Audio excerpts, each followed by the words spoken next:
வணக்கம் அன்புமணி சார். 8 மாத காலமாக வீட்டிலேயே ஓய்வுல இருந்துட்டு இந்த கொரோனா காலத்துல மக்கள் பாதிக்கப்பட்டாங்களா இல்லையா அப்படிங்கிற எந்த விஷயமே தெரியாம இன்னைக்கு முத வீட்டை விட்டு வெளியில வந்திருக்கிறீங்க. உங்களுக்கு என்னுடைய வாழ்த்துக்கள் சார். இன்னைக்கு உங்களுடைய பேட்டி பார்த்தேன். அதாவது வன்னிய சமூக மக்களுக்கு அரசு பதவிகள் உரிய பிரதிநிதித்துவம் கொடுக்கல. 40 ஆண்டு காலமாக நாங்கள் வைத்திருக்கின்ற வலிமையான கோரிக்கை அப்படின்னு பேட்டி கொடுத்திருந்தீங்க சார். இது சம்பந்தமா உங்கள்கிட்ட சில கேள்விகள் இருக்கு. அதுக்கு முன்னாடி வன்னிய சமூக மக்களுக்கு அரசு பிரதிநிதித்துவம் எப்படி எல்லாம் கொடுக்கப்பட்டதுங்கிறத நான் சின்னதா சொல்லிடுறேன். 1969ல தலைவர் கலைஞர் அவர்கள் முதல்வரா இருக்கும்போது இந்த பிற்படுத்தப்பட்ட மக்களுக்கெல்லாம் இடஒதுக்கீடு கொடுக்கணும், அதன் மூலமா அவங்க வாழ்க்கையை முன்னேற்றணும் அப்படின்றதுக்காக முதல் சட்டநாதன் கமிஷன் அமைச்சார். அந்த சட்டநாதன் இருக்கிறார் பாருங்க, அவரே வன்னிய சமூகத்தை சேர்ந்தவர் தான். அதற்கப்புறம் பாத்தீங்கன்னா இப்ப தலைவர் அவர்கள் 99ல முதல்வரா இருக்கும்போது திரு பொற்கோ அவர்கள் இருக்கிறார்ல, அவரை பாரம்பரியமிக்க மெட்ராஸ் பல்கலைக்கழகத்தோட வைஸ் சான்சலரா நியமிச்சார். சரிங்களா?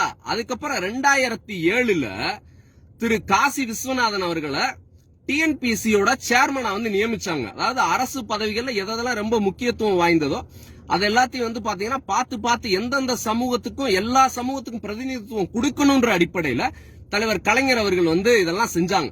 இதெல்லாத்தையும் தாண்டி 1989ஆம் ஆண்டே, அதாவது நீங்க சொன்னீங்கல்ல எம்ஜிஆர் காலத்திலே நாங்க போராடணும்னு, ஆனா எம்ஜிஆர் காலத்துல உங்களுக்கு அந்த இது உரிமை கொடுக்கப்படல. ஆனா தலைவர் கலைஞர் அவர்கள் அன்று திரு வீரபாண்டியார் அவர்களை வச்சு ஐயா ராமதாஸ் அவர்களை அழைத்து வன்னிய சமூக மக்களுக்காக மிகவும் பிற்படுத்தப்பட்ட ஒரு பட்டியல்ல சேர்த்து 20% இடஒதுக்கீடு கொடுத்தாங்க. அதனாலதான் இன்னைக்கு பாத்தீங்கன்னா வன்னிய சமூக மக்கள் ஐஏஎஸ், ஐபிஎஸ், டாக்டர் அப்படின்னு சொல்லி எல்லா துறைகள்லயும் பாத்தீங்கன்னா இன்னைக்கு ஷைன் பண்ணிட்டு இருக்காங்க. அதுக்கு பாத்தீங்கன்னா தலைவர் கலைஞர் அவர்கள் தான் காரணம். அது உங்களுக்கு நல்லா தெரியும். ஆனா அரசியல்னால பாத்தீங்கன்னா நீங்க அதை மறைக்க ட்ரை பண்றீங்க. ஆனா அது வரலாறு சார். அதை நீங்க மறைச்சாலும் அதை மறைக்க முடியாதுன்னு வச்சுக்கோங்களேன். இதை தாண்டி உங்கள்கிட்ட என்ன கேள்வின்னா, 40 ஆண்டு கால வலிமையான கோரிக்கை அப்படின்னு சொல்றீங்கல்ல சார். அதாவது 1998ல இருந்தே பாட்டாளி மக்கள் கட்சி பாத்தீங்கன்னா மத்திய அமைச்சரவையில் இடம்பெற அளவுக்கு இருந்தது. அப்ப அவ்வளவு வலிமையான காலத்துல நீங்க இந்த விஷயம் பத்தி எல்லாம் பேசுனதே இல்ல. சரிங்களா? சரி, நீங்க அப்ப அரசியலுக்கு வரலன்னு கூட சொல்லுவீங்க.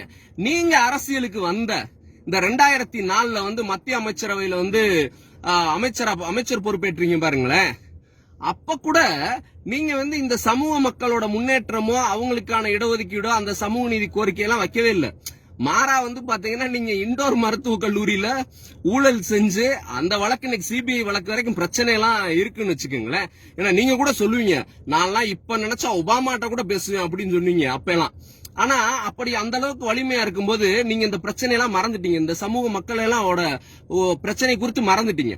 அதுக்கப்புறம் 2014 அப்ப திரு நரேந்திர மோடி அவர்களுடைய பாஜகவோட கூட்டணியில தான் நீங்க அங்க வச்சீங்க.